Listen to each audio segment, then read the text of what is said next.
Come back to the channel biology simplified. Last 4 lectures में हम लोगों ने लाइफ प्रोसेस चैप्टर को एकदम डिटेल में कवर कर लिया था, सारे लाइफ प्रोसेस, सारे टॉपिक्स सब कवर कर लिए थे। लेकिन अलोन कॉन्सेप्ट्स को कवर कर लेना इज़ नॉट इनफ, उसके साथ क्वेश्चन प्रैक्टिस बहुत ज़्यादा इंपॉर्टेंट है। तो आज हम लोग लेकर आए हैं तुम सब बच्चों के लिए लाइफ प्रोसेस की एक प्रैक्टिस शीट जो तुम्हें मेरे साथ सॉल्व करनी है। और अगर तुम इसे सॉल्व करोगे तो तुम्हें पता चलेगा कि तुम्हारा कितना कॉन्सेप्ट कवर हो गया है, कहाँ पे तुम लैक कर रहे हो, सब तुम्हें पता चल जाएगा। स्टार्ट करते हैं। अब इस जो वर्कशीट में हर तरह के क्वेश्चन हैं, इसमें MCQ भी है, असर्शन रीजनिंग भी है, इसमें short answer, long answer, one word सब कुछ है, तो तुम्हारी हर तरह की प्रैक्टिस हो जाएगी। स्टार्ट करते हैं विद द फर्स्ट क्वेश्चन। तो पहला क्वेश्चन हमारा फोटोसिंथेसिस पे बेस्ड क्वेश्चन है एंड क्वेश्चन हमसे पूछा है कि which is the correct equation for photosynthesis. चलो सारी इक्वेशंस देखते हैं एंड इसमें ऑर्डर एंड आउट देखते हैं। CO2 है, H2O है, लेकिन यहाँ पे क्लोरोफिल और सनलाइट नहीं है, तो यानी कि ये तो हमारी इक्वेशन गलत हो जाएगी। This is wrong. CO2 है, H2O है, सनलाइट है, पर यहाँ पे क्लोरोफिल नहीं है, तो this is also wrong. CO2 है, 12H2O, chlorophyll, sunlight, C6H12O, 6O2, 6H2O। This is the correct equation. इसमें सब कुछ है। अगर तुम्हारे एग्जाम्स में तुम्हें इक्वेशन लिखने को आएगी तो तुम्हें यही इक्वेशन लिखनी है, ठीक है। जिन लोगों ने लेक्चर देखा होगा उन्हें याद होगा कि मैंने ये डिस्कशन करा था। This is a very important question. Photosynthesis पे बहुत बार क्वेश्चन पूछा गया है। Products of anaerobic respiration in muscles. Muscles में जब एनारोबिक रेस्पिरेशन होता है, यानी कि बेसिकली जब लैक ऑफ ऑक्सीजन का केस होता है, तब जो रेस्पिरेशन होता है मसल सेल्स में, तब क्या प्रोडक्ट्स होते हैं? तो तब प्रोडक्ट्स होते हैं लैक्टिक एसिड और एनर्जी, ठीक है। आगे बढ़ते हैं। Third question, which of the following statements are true. हमें इसमें ट्रू स्टेटमेंट यानी कि करेक्ट स्टेटमेंट बतानी है about respiration. During inhalation ribs move inward and diaphragm is raised. बताओ क्या ये सही है? तो ये तो एकदम गलत है। जब हम लोग इनहेलेशन करते हैं तब हमारी जो रिब्स होती हैं वो आउटवर्ड मूव करती हैं, और जो हमारा डायफ्राम होता है वो रेज नहीं होता है, वो डाउनवर्ड जाता है।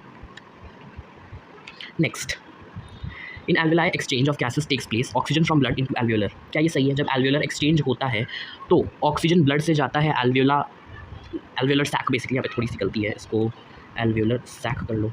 तो क्या ये सही है? हाँ, ये तो सही है, तो बी तो सही है। लेकिन अब यहाँ पे ये वाले ऑप्शन है, तो भी इसे टिक नहीं करना है। Haemoglobin has the greater affinity for carbon dioxide than oxygen. This is wrong. Has greater affinity for carbon dioxide than oxygen. This is wrong statement. Oxygen के लिए ज़्यादा एफिनिटी होती है, कार्बन डाइऑक्साइड के लिए सबसे कम होती है, और सबसे ज़्यादा होती है कार्बन मोनोऑक्साइड के लिए। Alveoli increase the surface area for absorption of gases. This is true statement. तो बी एंड डी वाला ऑप्शन सही है, यानी कि option number 4 is the correct answer. जिन लोगों ने option number 4 as a correct answer दिया है उनका आंसर एकदम सही है। Very good to you. आगे बढ़ते हैं हम लोग फोर्थ क्वेश्चन पर। The main function of urinary bladder. जब हम लोगों ने यूरिनेशन वाला पार्ट, जब हम लोगों ने एक्सक्रीशन वाला पार्ट डिस्कस करा था, तब मैंने तुम्हें यूरिनरी ब्लैडर के बारे में भी बताया था। Control the pressure of urine in the urinary bladder, take urine from kidney to the urinary bladder. ये काम तो किसका है? ये काम तो है यूरेटर का। Filter blood and remove the urine, ये काम तो किडनी का है, नेफ्रॉन का। Connect the parts of excretory system, ये भी एक तरह से यूरेटर का ही काम है, तो इसका आंसर होगा ऑप्शन ए। इस तरह से तुम बायोलॉजी के क्वेश्चंस को एलिमिनेशन मेथड की तरह से भी सॉल्व कर सकते हो। आगे बढ़ते, अब आ गए असर्शन रीजन वाले क्वेश्चन, जिससे बच्चों को बहुत ज़्यादा डर लगता है। अब असर्शन रीजन एक I will show you and बाकी तुम्हें करके दिखाने हैं खुद से, ठीक है। असर्शन रीजन 2 स्टेटमेंट्स होती हैं, पहले तुम्हें 2 स्टेटमेंट्स को एकदम ध्यान से पढ़ना होता है। Aerobic respiration requires less energy as compare to anaerobic respiration. बताओ क्या ये सही है? Aerobic respiration requires less energy. This is wrong. Aerobic respiration में मोर एनर्जी होती है, तो यानी कि ये हमारी फॉल्स स्टेटमेंट है। माइटोकॉन्ड्रिया इज द, ये तो सबको रटा हुआ है, जो मैथ्स वाले बच्चे भी उन्हें भी पता होता है, mitochondria is the power house of the cell, यानी कि ये ट्रू है। तो A is false, R is true, option number D है 5th का, ठीक है। जिन बच्चों ने डी मैच करा है उनका एकदम सही है, ठीक है। इसका क्या है आंसर? इसका है ऑप्शन नंबर बी। आगे बढ़ते हैं। Human heart is 4 chambered, true. Vena cava is the only artery, नहीं, vena cava is the vein, तो ये तो फॉल्स हो गया, तो ये फॉल्स है। अब A is true, R is false, इसका है ऑप्शन नंबर सी, ठीक है। चलो आगे बढ़ते हैं। Energy is required to carry on different life process, true statement. Energy is obtain in the form of ATP in mitochondria, ये भी ट्रू है। अब क्या करें? तो देखो, energy is required to carry on different life process क्यों required होती है? क्योंकि एनर्जी ATP के फॉर्म में माइटोकॉन्ड्रिया में बनती है। क्या ये इसका सही रीजन है? तो रीजन तो इसका सही नहीं है। तो जब दोनों सही होते हैं लेकिन सही रीजन नहीं होता है, तब ऑप्शन होता है बी, ठीक है। और ए कब होता है कि एजर्शन भी सही, रीजन भी सही, और एजर्शन का सही रीजन है, ठीक है। चलो अब हम लोग बढ़ते हैं वन वर्ड क्वेश्चंस में। Enzyme digest starch. Starch digestion कौन करता है? बहुत ईजी सवाल। स्टार्च डाइजेशन का काम है amylase. Which is the largest gland in the human body? Liver. List the difference between pepsin and trypsin. Pepsin और ट्रिप्सिन में सिर्फ एक डिफरेंस बताना है, बहुत ईजी है। पेप्सिन हमारा कहाँ पे बनता है? पेप्सिन कहाँ बनता है? सोचो। Pepsin is a gastric juice, stomach में बनता है, लेकिन वहीं पे ट्रिप्सिन इज इंटेस्टाइनल, और इंटेस्टाइनल है बेसिकली ये स्मॉल इंटेस्टाइन में बनता है, ठीक है। चलो आगे बढ़ते हैं। Next, name the following. The process in plants that links light energy with chemical energy. इसका आंसर है photosynthesis. Organisms that can prepare food on their own, autotrophic, autotrophs. Cell organelle where photosynthesis occurs, chloroplast, cell that surrounded the stomatal pore, guard cells, organisms that cannot prepare their own food, heterotrophs, an enzyme secreted from the gastric gland in the stomach that acts on proteins, pepsin. ठीक है, very good question, ऐसे MCQ में भी आ सकते हैं, one word में भी आ सकते हैं। ठीक है, ये हमारे 6 क्वेश्चन थे। Let me know the comments किस 6 on 6 है। आगे बढ़ते हैं। How are alveoli designed, very very good and important question. How are alveoli designed to maximise the exchange of gases, again जिन लोगों ने लेक्चर्स ध्यान से देखे उन्हें पता होगा, I have discussed this topic in the class. ठीक है, कैसे होता है? तो पहला पॉइंट तो होता है कि वो बहुत ज़्यादा थिन वॉल्ड होता है, एंड दूसरा होता है उनमें बहुत ज़्यादा मॉइस्ट सरफेस होता है, और जब उनमें एयर एंटर करती है तो वो बलून की तरह एक्सपैंड कर जाते हैं, और एक्सपैंड करते हैं तो हमें लार्ज सरफेस एरिया मिल जाता है। ठीक है, इसकी वजह से हमारा एक्सचेंज ऑफ गैसेस मैक्सिमाइज हो जाता है। Next question, answer as directed. Write 2 water conducting tissues present in plants. अच्छा, इसको थोड़ा सा एडिट कर लो क्योंकि अभी तुम्हारे सिलेबस में 2 नहीं है, यहाँ पे write 1 water conducting tissues present in plants. तो कौन सा है? Xylem. How does water continuously enter in the root system? तो ये होता है बेटा रूट प्रेशर के प्रोसेस से। ठीक है, रूट प्रेशर नाइट में होता है, और मॉर्निंग में क्या होता है? मॉर्निंग में हमारा ट्रांसपीरेशन का प्रोसेस होता है। आगे बढ़ते हैं। Explain why plants have low energy needs as compare to plants animals. ठीक है, क्वेश्चन पूछ रहा है कि क्यों प्लांट्स की एनर्जी नीड्स कम होती हैं than compare to animals. Very very easy question, अगर तुम थोड़ा सा कॉमन सेंस लगा के करो तो आसानी से तुम इसका आंसर दे सकते हो। ठीक है, पहली चीज़, प्लांट्स में majorly all cells are dead. कि प्लांट्स में majority of the cells dead होते हैं। दूसरी चीज़, plants don't require to move. Plants को ज़्यादा मूवमेंट भी नहीं करनी पड़ती कि चलो आज वहाँ घूमने जाना है, आज वहाँ चल के जाना है। प्लांट्स एक जगह पे स्टिफ है। यही 2 रीजंस है जिनकी वजह से प्लांट्स की जो एनर्जी नीड्स हैं वो कम है। पहली क्या कि उनमें मेजॉरिटी ऑफ द सेल्स हमारे डेड सेल्स होते हैं, एंड दूसरा क्या कि वहाँ पे हमारे पास डोंट मूव है ना, ज़्यादा रिक्वायरमेंट नहीं है कि ज़्यादा मूव करना पड़े। ठीक है, चल आगे बढ़ते हैं। Question number 15, what is peristalsis? Peristalsis क्या है?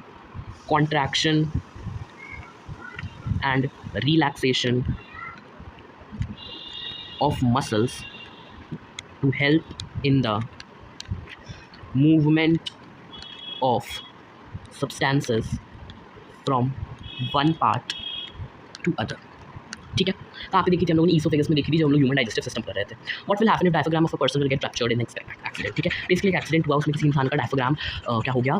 रप्चर हो गया, मतलब डैमेज हो गया। तो उस इंसान के साथ क्या होगा? सबसे पहले तो ब्रीदिंग करने में उसे बहुत ज़्यादा प्रॉब्लम होगी। ठीक है, ब्रीदिंग नहीं होगी तो रेस्पिरेशन फेलियर हो जाएगा, और एक बार अगर रेस्पिरेशन फेलियर हो गया तो रेस्पिरेशन नहीं होगा तो हमारे पास एनर्जी नहीं बनेगी, और एनर्जी नहीं बनेगी तो वेरियस लाइफ प्रोसेसेस नहीं हो पाएंगे। लाइफ प्रोसेस नहीं होंगे तो एवेंचुअली इंसान की डेथ हो जाएगी। ठीक है, आगे बढ़ते हैं।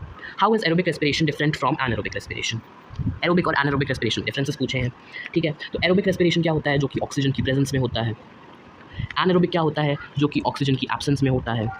यहाँ पे हमारी मोर एनर्जी बनती है, यहाँ पे हमारी लेस एनर्जी बनती है। ये कहाँ होता है? ये माइटोकॉन्ड्रिया में होता है। ये कहाँ होता है? ईस्ट सेल में होता है, और कभी कभी हमारे मसल सेल्स में भी होता है। सिंपल। चलो आगे बढ़ते हैं। अब हम लोग बात करें सेक्शन सी की, जो हमारा 5 मार्कर क्वेश्चन है। Describes the process of urine formation. Urine formation के स्टेप्स पूछे हैं। 3 स्टेप्स हम लोगों ने पढ़े थे। सबसे पहला था ग्लोमेरुलर फिल्ट्रेशन, दूसरा था सेलेक्टिव रीएब्जॉर्प्शन, एंड तीसरा था tubular secretion. It is a very important question. 2026 में भी इस पे क्वेश्चन आया, कई बार ही क्वेश्चन रिपीट हो चुका है। ये प्लस नेफ्रॉन का डायग्राम वेरी इंपॉर्टेंट। ठीक है, तो ये 3 स्टेप्स हैं। लेक्चर जो देखा होगा वो ऑब्वियसली इनको एक्सप्लेन कर पाएंगे। Last question of the day transportation पे बेस्ड क्वेश्चन है। हार्ट का डायग्राम बनाना है।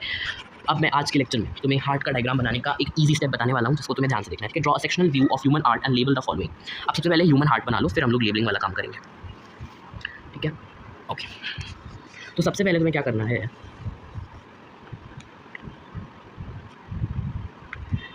इस तरह से ऐसे इसको ना थोड़ा सा हम लोग क्या करते हैं, बड़ा कर देते हैं, और इसको थोड़ा ऊपर कर लेते हैं। चलो ऐसे ऐसे, ठीक है, गुड। और फिर इसको पतला कर लो कि ऊपर वाली जो हमारी होती हैं वो पतले होते हैं, इस तरह से। फिर ये फिर ये, फिर इसमें डिविजन्स कर लो कुछ इस तरह।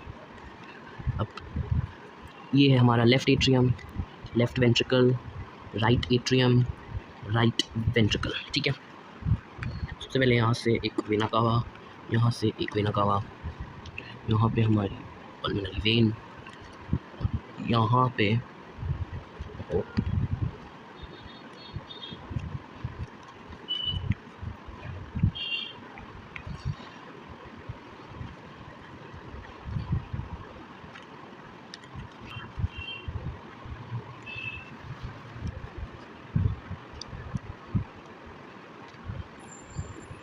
ठीक है, ये हमारा पूरा हार्ट है, ठीक है। अब हम लोग क्वेश्चंस पढ़ते हैं। Chamber of the heart that pumps out deoxygenated blood, deoxygenated blood को पंप आउट कौन करता है? जल्दी बताओ जल्दी बताओ जल्दी बताओ। डीऑक्सीजनेटेड ब्लड को पंप आउट करने का काम होता है राइट वेंट्रिकल का।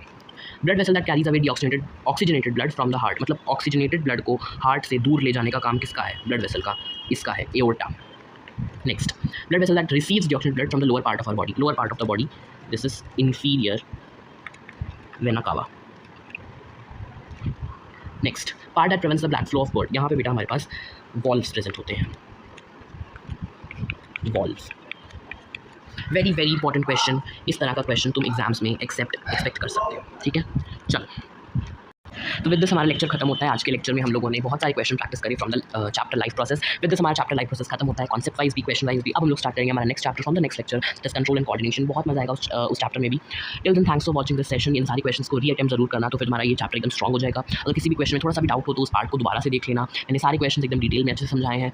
एंड अगर किसी भी पार्ट में अगर डाउट भी आए तो तुम दोबारा से उस टॉपिक का लेक्चर भी दे सकते हो, जो सारे लेक्चर्स मेरे इस चैनल पे अपलोडेड है। तो यार जाओ, ये काफी इंपॉर्टेंट क्वेश्चन थे एंड ये तुम्हें पक्का तुम्हारी बोर्ड एग्जाम्स में मिलने वाले हैं। So that's it for today's video. मिलेंगे नेक्स्ट वीडियो में। Till then tata bye.